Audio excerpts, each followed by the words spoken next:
자, 이 코로나 팬데믹을 겪고 있는 동안에 이 특세이기 때문에 더 중요한 의미가 있는 것 같아요.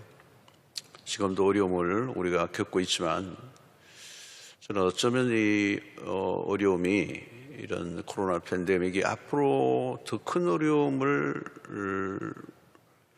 준비하는 그것을 위한 백신의 과정이에요. 백신을 맞는 과정이 아닌가 그런 또 생각도 해봅니다. 우리의 미래를 생각하면 어떤 일이 일어날지 모르거든요. 이런 코로나 팬데믹을 지나면서 더 큰 어려움을 준비하게 하는 일종의 백신의 효과가 될 수도 있다. 이때 우리가 어떤 준비를 하고 어떤 우리 자신을 이렇게 잘 이렇게 빚어가는가 하는 게 중요하죠. 그래서 코로나19를 지나고 나면 문제가 끝난 것이 아니고 더 큰 어려움이 언제든지 올 수 있습니다. 이 코로나19가 끝나면 그게 코로나19가 끝난 것이지 뭐 이런 문제가 끝난 것은 아니거든요. 이 세상은 언제나 문제가 많기 때문에 우리가 무엇을 이렇게 대비하고 무엇을 이렇게 다져야 하는가. 그래서 저는 이번에 믿음에 초점을 맞춰서 계속 말씀을 이제 전하고 있습니다. 믿음. 우리의 신앙의 파운데이션이거든요. 믿음. 늘 우리가 많이 들었는데 이 믿음을 14번의 설교를 통해서 다양한 앵글로 살펴보고 있습니다.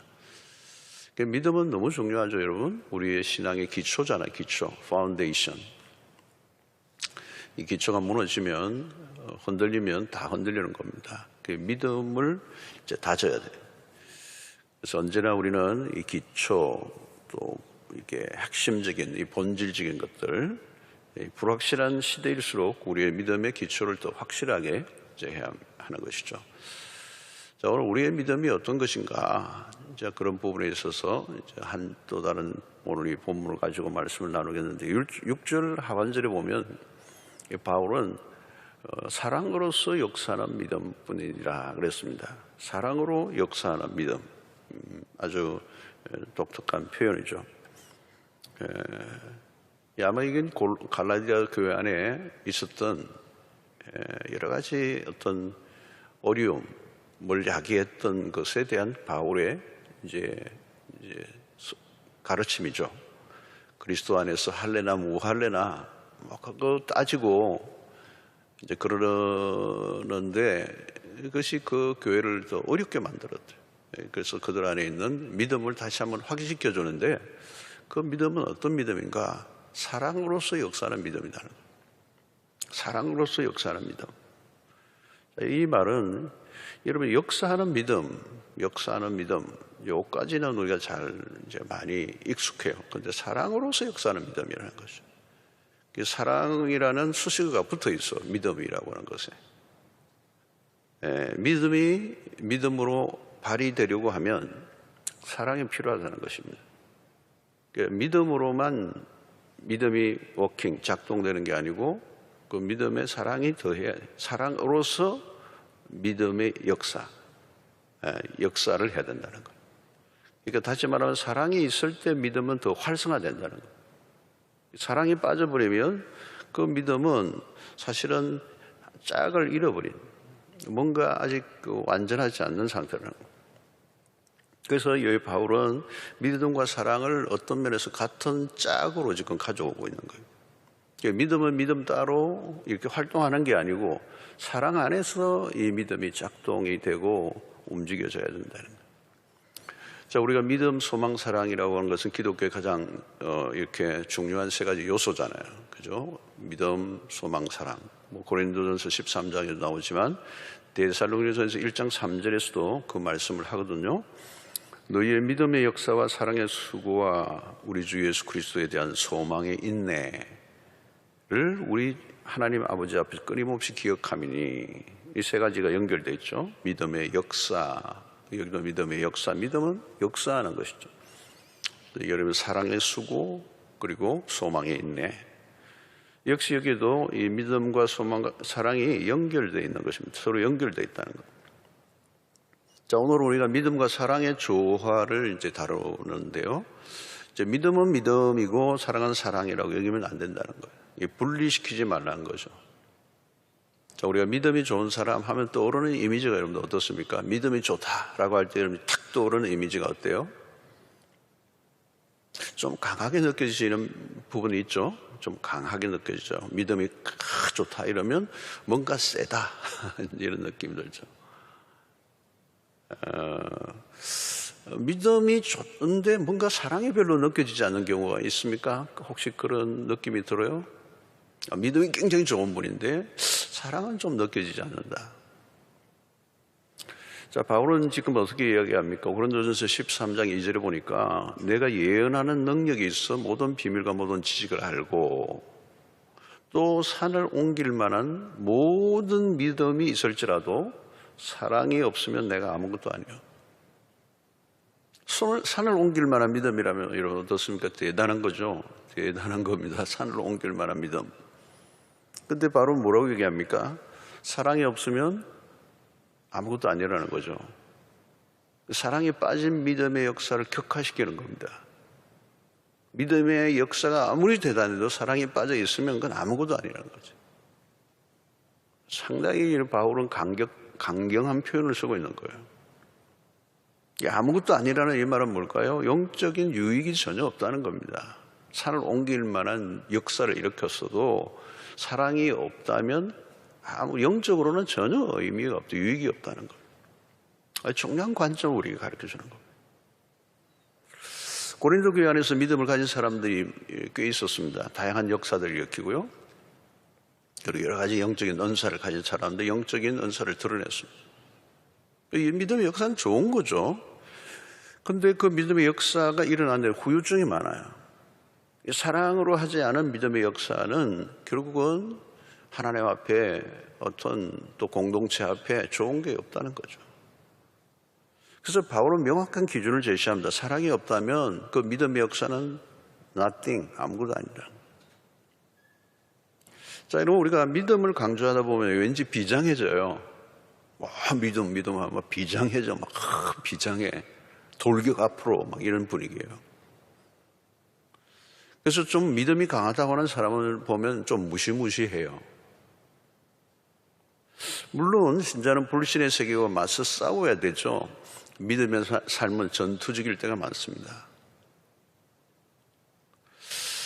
그러다 보니까 뭔가 좀 이게 그냥 목도 좀 쉬어 있고, 약간 눈초리도 매섭고, 순교적 각오를 하는.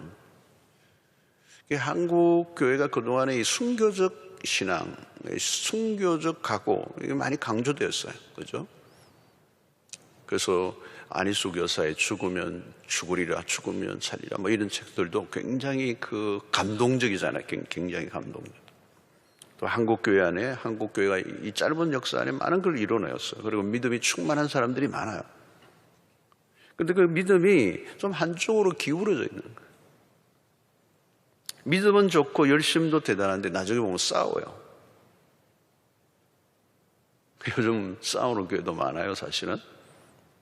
믿음이 좋은 것까지는 괜찮은데 투쟁적이야, 너무. 그리고 그 좋은 믿음으로 믿음이 약한 사람을 자꾸 판단하는 거죠. 그 고린도 교회 안에 일어났던 문제예요. 믿음이 강한 사람들 사이에서 믿음이 약한 사람들이 드러나면 어쩌죠? 박살을 나는 거죠. 그래서 믿음이 있는 척 해야 돼요. 믿음이 없어도 믿음이 있는 척 해야 돼요. 믿음이 없으면 이건 박살나기 때문에. 그래서 믿음을 강조합니다. 믿음이 중요하죠. 그런데 자칫하면 사랑을 잃어버리기 쉬워. 믿음으로만 밀고 나가다 사고가 많이 나요. 오늘 바울이 얘기하는 걸 뭘까요? 믿음은 사랑과 함께 할 때 완성되는 거죠. 중요한 기준을 바울이 제시하는 겁니다. 그래서 고린도전서 13장에서 13장이 사랑에 대한 얘기를 하잖아요. 7절에 보니까 모든 것을 참으며, 사랑은 뭐예요? 사랑은 모든 걸 참으며, 모든 것을 믿으며, 모든 것을 바라며, 모든 것을 견디느니. 사랑하면 뭐예요? 모든 것을 참고 모든 것을 믿는다. 그러니까 사랑이 믿음의 힘을 만들어낸다는 거예요. 여러분, 사랑하는 사람의 얘기는 어때요? 그대로 믿죠. 그러니까 그 믿음이라는 게 믿음으로 독립해서만 이렇게 작동되기보다는 사랑이 더해질 때 그 믿음은 굉장히 활성화되는 거예요. 그러니까 사랑하면 여러분 믿음이 확 생기잖아요. 무슨 말을 해도 믿으려고 준비가 되겠어요. 사랑하기 때문에 그렇죠. 사랑하는 사람들은 서로에 대한 신뢰가 깊어요. 사랑하는 사람의 마음은 둘로 나누어지지 않잖아요. 그리고 일편단심이 되죠. 다른 사람에 대해서 기웃거리지 않습니다. 사랑으로서의 믿음이죠. 이 사랑이 빠진 믿음은 의심스러운 겁니다, 사실은. 사랑이 결여된 믿음은 의심스러운 거라는 거죠. 여러분, 이스라엘 역사에서 종종 일어난 것은 이스라엘 백성들의 변심이죠, 변심. 이 변심이 뭘로 나타났습니까? 우상숭배로 나타났어요. 우상숭배는 여러분 뭡니까? 두 마음을 품는 것입니다. 두 마음을 품는다는 말일까요? 믿음을 저버린 삶이에요. 왜 믿음을 저버렸어요? 사랑의 문제가 생긴 겁니다. 여러분, 믿는다는 것은 한마디로 얘기하면 사랑의 행위입니다. 내가 무엇을 사랑하느냐, 그죠? 하나님을 사랑하느냐, 돈을 사랑하느냐. 돈도 사랑하고 하나님도 사랑하고 그건 불가능한 거죠. 그러니까 믿는다는 말과 사랑한다는 행위는 같은 것이에요. 그래서 호세아서의 그 핵심 내용이 그겁니다. 호세아서를 보면 우리가 잘 알죠.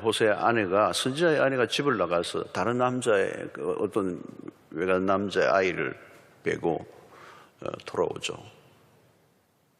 선지자가 용서 받아줍니다. 근데 또 얼마 있다가 또 나가서 또 다른 남자의 아이를 빼고 돌아와요.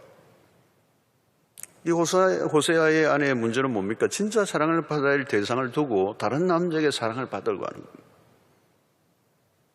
여러분, 세상에서 오다 가다 만난 남자가 진정한 사랑을 해줄 리가 있습니까? 진짜 사랑을 줄 수 있는 사람은 남편밖에 없죠. 결국 호세아가 아내를 받아주죠. 이 호세아는 바로 하나님을 상징하는 것입니다. 하나님만을 사랑하는 일이 바로 믿음이죠. 하나님만을 사랑하는 것이 바로 믿음. 한 번만을 사랑하는 믿음. 그 사랑이 떠나면 믿음도 슬며시 떠나버리는 것이죠. 우리의 신앙의 핵심 중에 핵심입니다. 그래서 하나님을 얼마나 사랑하는가? 진심으로 사랑하고 있는가? 예배를 드릴 때마다 우리는 그걸 확인하죠. 내 마음이 떠나 있는가? 내 마음이 하나님께 있는가? 우리가 경건의 시간을 중요하게 여기는 이유는 그 경건의 시간이 하나님과의 사랑에 진정한 시간으로 쓰여지고 있는가 아니면 형식적으로 드리고 있는가. 여러분, 우리가 진정으로 사랑한다면 우리의 믿음은 견고해집니다. 하나님과의 관계에서 깊이 사랑을 경험할 때 하나님에 대한 신뢰는 최상이 되죠. 여기에서 문제가 생기면 믿음 생활이 시들시들해지는 것입니다. 자, 근데 여러분, 우리의 믿음이 어떻게 생겨나는 것입니까? 이 믿음은 하나님이 누구신가를 알아갈 때 일어나는 것입니다. 어떻게 우리가 하나님을 알 수 있죠? 말씀을 통해서입니다. 하나님을 알려고 하면 말씀을 알아야 됩니다. 하나님의 말씀이 뭡니까? 이 말씀은 하나님의 자기 계시예요. 자기 계시. 자신을 드러내시는. 하나님은 당신 자신을 계시하셨어요. 그게 우리가 읽는 성경입니다. 그 성경을 통해 당신이 누구이신지를 드러내 주셨다. 이게 우리 하나님이 자기를 알려주셨다는 이 말은 단순히 정보를 제공했다는 얘기가 아니에요. 하나님 당신을 알 수 있도록 충분히 당신을 보여주셨다는 얘기. 하나님이 당신을 드러내주지 않으셨으면 우리는 알 길이 없습니다. 우리는 하나님이 보여주시는 부분까지만 알 수가 있어요. 우리가 아무리 믿으려고 해도 우리의 노력으로 믿음이 생겨지는 게 아닙니다. 믿음은 하나님이 우리에게 보여주셨기 때문에 가능해요. 자, 하나님이 누구이신지 모르면 믿음은 불가능합니다. 그래서 가장 중요한 지식은 하나님을 아는 지식이라고 그랬어요. 그래서 하나님에 대한 아는 지식이 깊어지면 신뢰가 깊어집니다. 하나님을 알면 알수록 사랑이 깊어집니다. 우리는 말씀을 통해서 하나님이 누구이신가를 알게 되었습니다. 말씀이 없는 믿음은요, 의심스러운 겁니다. 믿음은 우리의 노력만으로 되는 게 아니거든요. 왜 세월이 흐르는데도 믿음이 자라지 않는가, 어떤 사람은? 왜 늘 거긴가? 답은 의외로 간단합니다. 하나님에 대한 지식이 늘어나지 않았기 때문에. 교회를 열심히 안 다녀서가 아니고, 핵심은 하나님에 대한 지식이 안 늘면 믿음이 자랄 수가 없어요. 여러분, 말씀을 계속 들여다보면 하나님을 알 수가 있습니다. 성경을 우리가 주신 목적입니다. 성경을 읽는 가운데 믿음이 생깁니다. 우리 올 한 해도 우리가 사실은 많은 활동이 제한을 받고 있을 때 막 각 교회에서 오늘 한국 교회가 많이 하는 게 필사, 암송, 성경 읽기 이런 프로그램들이 굉장히 많이 들어왔어요. 우리 교회도 올해 하여튼 성경을 대대적으로 좀 가까이 하는 시간을 가지려고 그래요. 성경을 통하여 뭘 하는 거예요, 여러분? 성경 지식이 쌓이는 것이 중요한 게 아니라 성경은 하나님의 자기 계시예요. 우리가 성경을 통하여 하나님이 누구이신지를 점점 더 알아가는. 그 하나님을 알수록 믿음은 더 견고해지는 것입니다. 그 믿음은 우리가 믿음을 주시옵소서 그냥 침 튀기면서 아무리 기도해도 그게 믿음이 생기는 게 아니에요. 하나님이 누구이신 줄 알아야 돼요. 그분을 알수록 그분에 대한 믿음, 그분에 대한 신뢰가 생기는 것이죠. 그리고 그분에 대한 사랑이 깊어지는 것입니다. 그래서 여러분, 하나님을 아는 지식이란 단순히 무엇에 대해서가 아니라 하나님과의 관계를 통해서 알아가는 거예요. 그 말씀이 지식의 어떤 정보의 덩어리가 아니라 그 말씀이 육신이 되어 우리 가운데 임하신 그 주님과의 관계를 통하여 알아가는 거예요. 관계를 맺으며 알아가는 거예요. 자, 여러분, 우리는 성경을 읽으면서 하나님이 누구이신가를 알게 되는데 누구를 통하여 하나님을 알게 됐습니까? 아들을 통하여. 핵심은 예수 그리스도를 통하여 하나님이 당신이 누구이신가를 알려주셨어요. 그래서 우리는 그 예수 그리스도를 통하여 하나님이 얼마나 사랑이 큰가를 경험한 거죠. 하나님이 당신의 사랑을 드러내셨어요. 그죠? 그리고 그 자기 계시의 최고의 사건이 뭐냐면 예수 그리스도가 이 땅에 오신 성육신 사건입니다. 그래서 선지자를 통하여 구약에 끊임없이 당신을 계시하셨던 그분이 결국은 몸을 입고 이 땅에 오신 거예요. 구체적으로 당신이 누구이신가를 이 땅에 드러내신 최고의 사건이 바로 성육신이고 그것이 최고의 계시죠. 그리고 그 예수 그리스도께서 세상에 오셔서 우리를 위해 십자가를 지신 사건, 그 사건을 통해 우리는 하나님이 누구인가를 알게 된 거예요. 전모가 들은 거예요. 하나님의 그 마음. 로마서 8장 32절 우리가 잘 아는 것처럼 자기 아들을 아끼지 아니하시고 우리 모든 사람을 위하여 내주신 이가, 그죠? 이런 구조는 뭐예요? 하나님이 누구인가를 알려주는 거예요. 자기 아들을 아끼지 아니하시고 우리 모든 사람을 내주신 이, 그죠? 그분이 누구냐요? 그분이 하나님이시라. 하나님. 자기 아들을 아끼지 아니하시고 내어주신 그 하나님. 이게 하나님이 누구인가를 계시하고 있는 거예요. 드러내고 있는 거예요.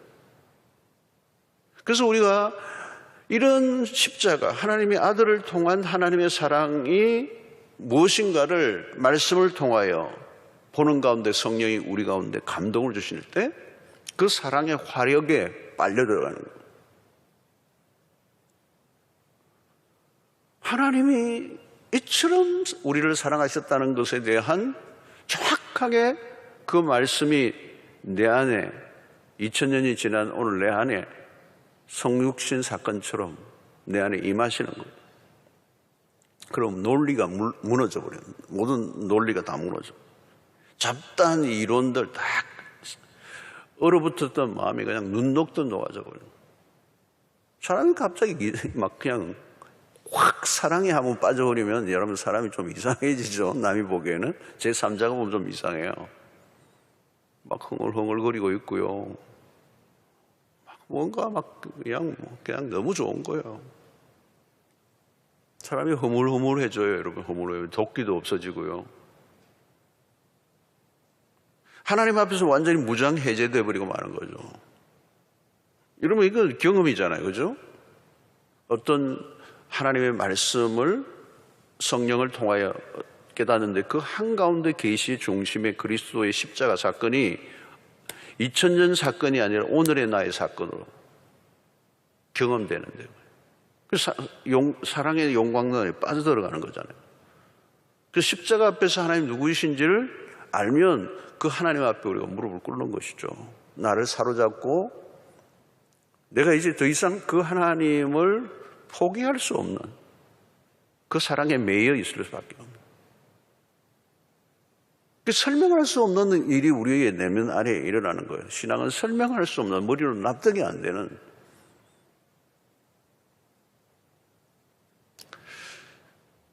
그래서 바울은 에베소 3장 18절로 19절에 이렇게 얘기하잖아요. 능히 모든 성도와 함께 지식에 넘치는 그리스도의 사랑을 알고.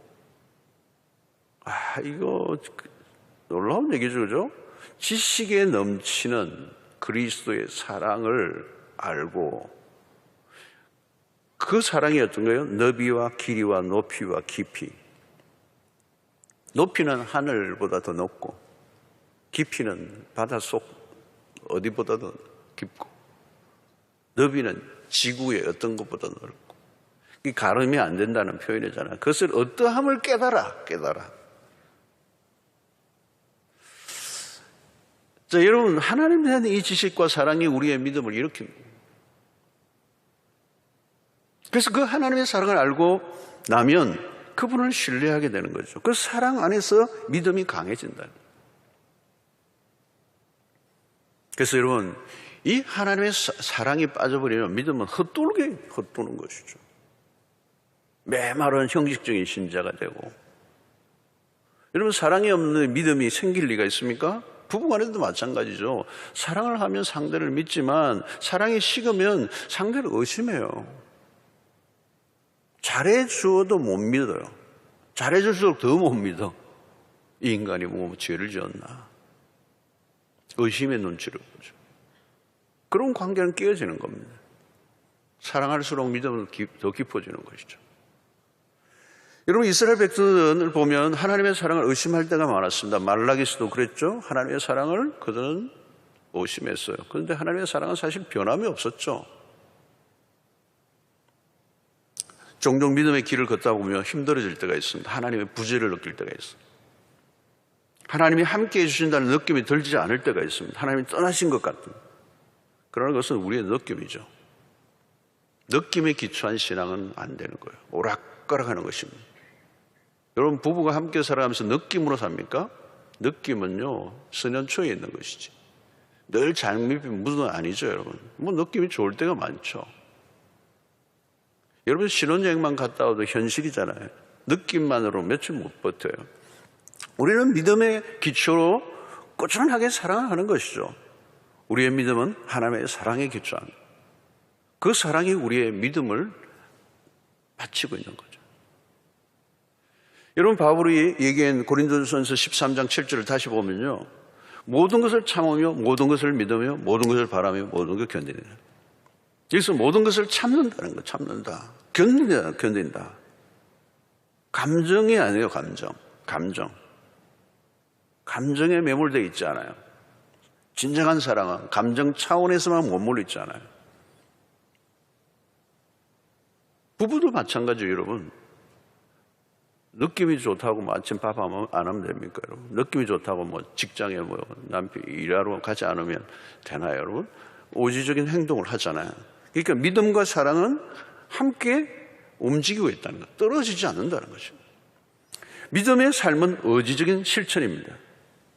어느 날은 아침에 하나님이 살아계시다는 느낌이 들지 않을 수가 있어요. 무엇인가 텅 빈 느낌이 들어요. 여러분, 그래도요, 일어나서 새벽에 기도의 자리로 나가는 거예요. 오늘 기분이 그래 건너뛰는 게 아니에요. 감정에 기초하지 않아요. 믿는다면 사랑의 행위로 나타나야 돼요. 사랑으로서 역사하는 믿음을 보여야 한다는 거예요. 여러분, 우리의 믿음이 사랑으로 나타나지 않으면 그 믿음은 의미가 없습니다. 오늘 바울이 얘기하러 가는 것이죠. 믿음은 사랑으로 나타나야 된다. 여러분, 세상 사람들에게도 마찬가지로 우리가 가진 믿음을 어떻게 증명할 수 있습니까? 사랑이에요. 믿음을 가진 우리가 세상에 나갈 때 세상에서 믿음 아무리 얘기도 소용없습니다. 나는 믿습니다. 아무 소용없어. 그 믿음을 어떻게 풀어야 되죠? 사랑의 형태로 풀어야 된다. 세상의 사람들은 믿음을 알아듣지 못해요. 믿음이 뭔지를 몰라요. 믿음이 뭔데 그래요? 그런데 사랑을 보여주면 그때 그것이 너희들이 말하는 믿음이었구나 이렇게 얘기하는 거예요. 우리가 여기에서 실패를 많이 하죠. 우리가 믿는다고 하는데 세상 사람들은 그 믿음의 실체를 못 본 거예요. 그게 우리의 책임이 많죠. 네. 교회 안에서는 믿음이 참 좋은 분인데 집에서나 직장에서는 전혀 아닌 사람들이 있다는 거예요. 이게 믿음을 잘못 오해한 거예요. 가끔 그래요. 교회에서는 직분 받고 인정받고 다 좋아하는데 그 집에 애는 우리 아버지 진짜 자기는 싫다는 거예요. 예수 안 믿고 싶다는 거예요, 자기는. 이게 뭐예요, 여러분? 믿음이라는 게 도대체 믿음이 뭐냐? 무엇을 보여줬길래? 직장에서 왜 그렇게 지킬박사 화이드처럼 카멜레온처럼 철저하게 이중적인 구조를 사느냐는 거죠. 믿음을 오해하고 있기 때문에 믿음을 오해하고. 이게 우리의 일상에서 늘 일어나는 문제입니다. 하나님이 우리에게 요구하시는 믿음이 뭔지를 그 본질을 놓쳐버린 거예요. 여러분, 믿음은 모호한 게 아닙니다. 믿음은 관념적인 게 아니라는 거죠. 믿음이란 일상에서 구체화되지 않으면 관념화되어 있는 겁니다. 이게 우리가 지금 싸워야 될 큰 과제 중에 하나입니다. 베드로전서 1장 5절로 7절 보십시오. 그러므로 너희가 더욱 힘써 너희 믿음의 이제 출발이 믿음에서 합니다. 너희 믿음의 뭘요? 덕의 지식을, 지식의 절제를, 절제의 인내를, 인내의 경건을, 경건의 형제 우애를, 형제 우애의 사랑을 따라. 자, 여러분, 이 세 구절 안에 나오는 믿음, 덕, 지식, 절제, 인내, 경건, 지식, 형제 우애의 사랑, 이걸 골든 체인이라 이렇게 부르기도 해요. 골든 체인이라. 그 말은 분리되어 있지 않다. 서로 연결되어 있다. 그래서 믿음이 자라면 드러날 성품들이다. 이렇게 볼 수도 있어요. 자, 어디에서 출발해서 어디로 끝맺었습니까? 믿음에서 지금 시작이 돼요. 믿음에서. 출발지가 믿음이에요. 믿음이 뿌리죠. 근데 종착지는 아니에요. 믿음이. 믿음으로만 멈춰 있으면 안 된다는 거예요. 믿음은 자라가야 한다는 거예요. 믿음은 어떤 활동을 해야 된다는 거죠. 그래서 베드로는 믿음 다음에 더해져야 할 것들, 플러스 해야 될 것들을 얘기하는 거죠.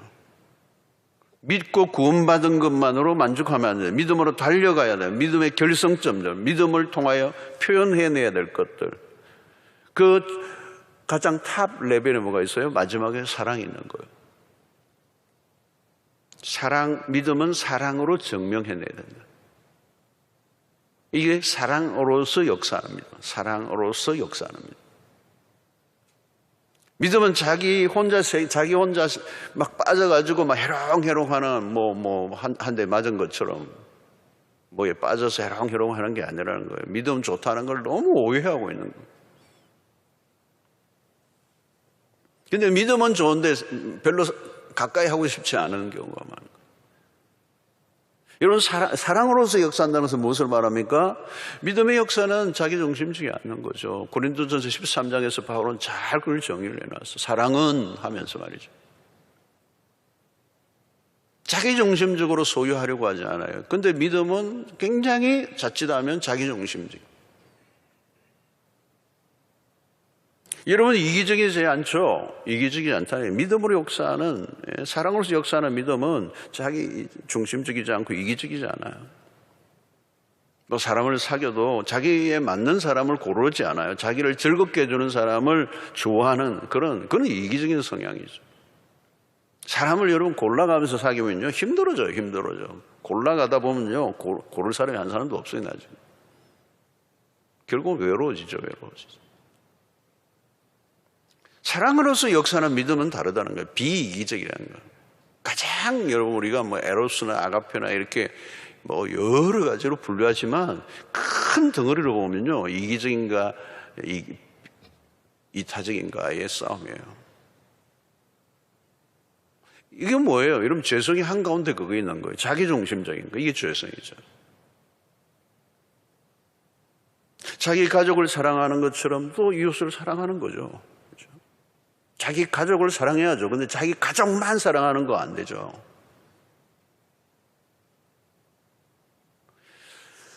여러분 믿음을 말하는데 자꾸 좁아지면 잘못된 것이라는 거죠. 믿음을 얘기하는데 자꾸 거칠어지는 사람들 문제가 있는 거죠. 자신의 문제는 못 보고 비난하고 정죄를 잘하는 공격적이고 거칠어. 여러분 세상은 하나님이 우리에게 보여주신 사랑을 보고 싶어 합니다. 물론 이것은 하루아침에 되는 일은 아니죠. 우리가 조금씩 그 완성된 목표를 바라보면서 조금씩 가야 될 방향인 것이죠.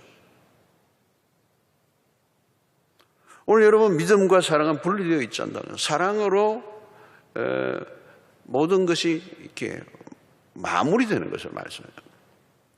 그래서 여러분 고린도전서 13장 8절에 그 유명한 구절이 있잖아요. 사랑은 언제까지나 떨어지지 아니하되.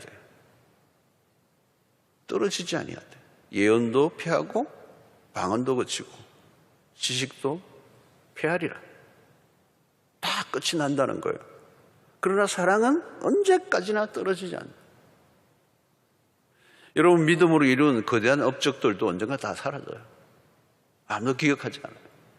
아무도 기억하지 않아요. 하나님도 기억 안 해요. 여러분 우리의 믿음 생활의 마지막은 무엇이 남아야 합니까? 사랑이에요. 사랑으로서 역사하는 믿음. 어떤 갈목할 만한 역사를 이루었어도 사랑이 없으면 제로라는 거예요. 가장 어려운 것이 사랑이죠 사실은. 뭐 믿음은 얘기하겠는데 사랑에 있어서는 우리가 자신 있게 얘기할 수 있는 사람이 아무도 없어요. 우리가 믿음으로 이 일 저 일을 다 할 수가 있습니다. 우리가 사역을 하다 보면 뭐 얼마나 사역을 잘하는 게 참 중요하죠. 그러나 이 사랑으로서 역사는 여러분 우리는 언젠가 하나님 앞에 서게 되죠. 그때 하나님 물으십니다. 너 무엇 하다가 왔냐? 하나님이 아마 확인하고 싶으실 것 같아요. 하나님이 어떤 분이신가를 알면 우리가 답이 나와요. 하나님이 어떤 문제를 낼까요? 우리가 하시면. 하나님은 사랑이시기 때문에 틀림없이 사랑에 대한 질문을 하실 거예요. 너 무엇하다가 왔나? 뭘 묻고 알고 싶으시겠어요, 여러분?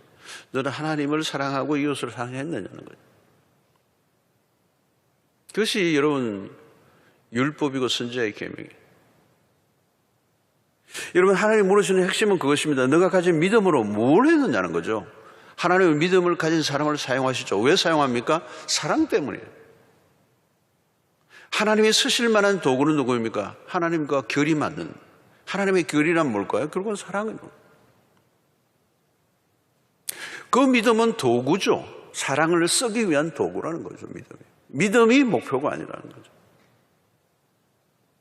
그 믿음을 가지고 사랑을 드러내라는 거예요. 그런데 사랑은 빼버리고 믿음을 가지고만 하면 이게 믿음이 몽둥이가 돼요. 믿음을 휘두르는데 오히려 상처를 주고 사람들을 아프게 하고 사람들을 정죄하고 판단하고 믿음으로 산다고 하는데 주변의 사람들을 힘들게 하고 상처를 입히고 싸운다면 그 믿음이라고 말할 수 있는가? 성도 여러분, 아차하면요 우리의 믿음이 변질돼요. 얼마나 쉽게 변질되는지 몰라요. 왜 변질되죠? 사랑을 놓쳤기 때문에 그래요. 우리는 믿음을 능력으로만 생각해서 능력을 주시옵소서. 여러분 능력을 강조하다가 우리는 사랑이라는 인격을 놓칠 때가 많아요. 그래서 이 능력과 인격, 그죠? 어빌리티와 캐릭터예요. 이 두 가지의 이 밸런스라는 거죠. 그래서 사랑과 믿음의 하모니. 이걸 놓쳐버리면 바울의 표현대로라면 아무것도 아니라는 거죠. nothing이라는 말입니다. 이거는 심각한 얘기예요, 여러분. 열심히 믿음으로 살아왔는데, 믿음으로 산다고 살았는데 나중에 아무것도 아니다 이렇게 얘기하면 여러분 어떻게 되겠습니까? 기가 찰 노릇입니다. 기가 찰 노릇입니다. 그런데 여러분, 우리가 사실 놓치고 있는 부분이 얼마나 여기에 놓치고 있는 부분. 믿음으로 뭐 별일을 다 하는데 이게 빠져버려. 너 믿음 가졌는데 너 왜 그래? 그죠? 믿음의 실체가 뭐냐는 거예요. 믿음이 좋다는 것을 자랑으로 삼는다면, 그죠? 뭔가를 놓치고 있는 거예요. 무언가를 놓치고 있는 거예요. 여러분, 우리의 믿음이 사랑으로 성화되어야 돼요. 사랑으로 믿음을 드러내야 된다는 거예요. 사랑과 믿음이 분리되면 안 된다. 분리되면 안 된다. 그건 같은 짝으로 있어야 된다. 그래서 여러분, 사랑으로서 역사는 믿음이라야 비로소 아름다운 열매를 거둔다는 거예요. 열매를. 성도 여러분, 믿음을 가졌다는 것은 하나님을 다른 사람보다 더 많이 알고 있다는 뜻입니다.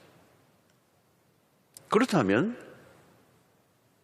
누구보다도 그 하나님의 성품을 드러내는 일, 우리의 삶이 쓰여져야 되는 것입니다. 하나님은 그것을 원하는 것입니다. 여러분, 지금 세상이 참 힘들죠. 너무 힘들어요. 모두가 다 힘들어요. 사실 우리도 힘들죠. 믿는 우리도 힘들어요. 그러나 여러분, 세상 사람들이 힘들어하는 것과 우리가 힘들어하는 것은 다른 것입니다, 여러분. 세상은 본래 힘들었어요, 여러분. 힘들 수밖에 없어요. 그러나 여러분, 우리는 달라요. 우리는 세상이 가지고 있지 않는 것을 가지고 있어요. 그것은 무엇입니까? 믿음으로 하나님을 알게 된 것입니다. 믿음으로 우리가 경험한 것은 그것만은 아닙니다. 그 하나님의 사랑을 알게 됐다는 거죠.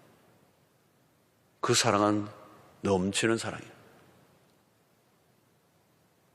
우리가 가진 믿음으로 이 사랑을 드러내라는 것입니다. 그것이 하나님의 뜻이라는 거예요. 만약에 그 하나님의 사랑을 경험한 사람들이 이것을 세상에 드러나지 않는다면 하나님의 자기 계시는 우리에게로만 끝나는 거예요. 세상에 그것이 드러나지 않을 때 세상은 소망이 없는 것입니다. 저는 오늘 요즘 이 코로나와 같이 어려운 때에 우리 하나님의 백성들, 교회들이 이런 사랑으로서 역사하는 믿음을 보여주는 좋은 기회가 왔다고 생각해요. 나의 힘든 어려움에만 매몰되지 않고 하나님께로부터 받은 사랑과 우리가 알게 된 그 하나님의 그 성품을 우리의 믿음의 삶을 통하여 구체적으로 드러내는 것을 하나님이 원하시는 것입니다. 사랑으로서 역사하는 믿음으로 살아가게 될 때 하나님께서 기뻐하실 뿐만 아니라 하나님의 영광이 드러나고 세상 가운데 사람들이 하나님이 누구이신지를 알게 되는, 우리의 믿음만을 강조하는, 믿음으로 엄청난 일들을 했다 할지라도 사랑에 빠져버리면 아무것도 아니라고 하는 이 바울 사도의 말씀이 우리의 믿음 생활에 엄청난 도전으로 다가오는 것을 느끼게 됩니다. 사랑하는 성도 여러분, 오늘 한 날도 또 우리 이 한 해도 믿음의 삶을 사시길 바랍니다. 그런데 그 믿음은 단순히 그냥 보이지 않는 믿음이 아니죠. 정말 사랑으로 하나님의 사랑이 구체화되고 우리의 삶 속에 정말 아름답게 드러나는 삶을 살아가셔서 우리뿐만 아니라 우리의 많은 이웃들이 하나님을 알게 되는 역사가 있게 되기를 바라겠습니다.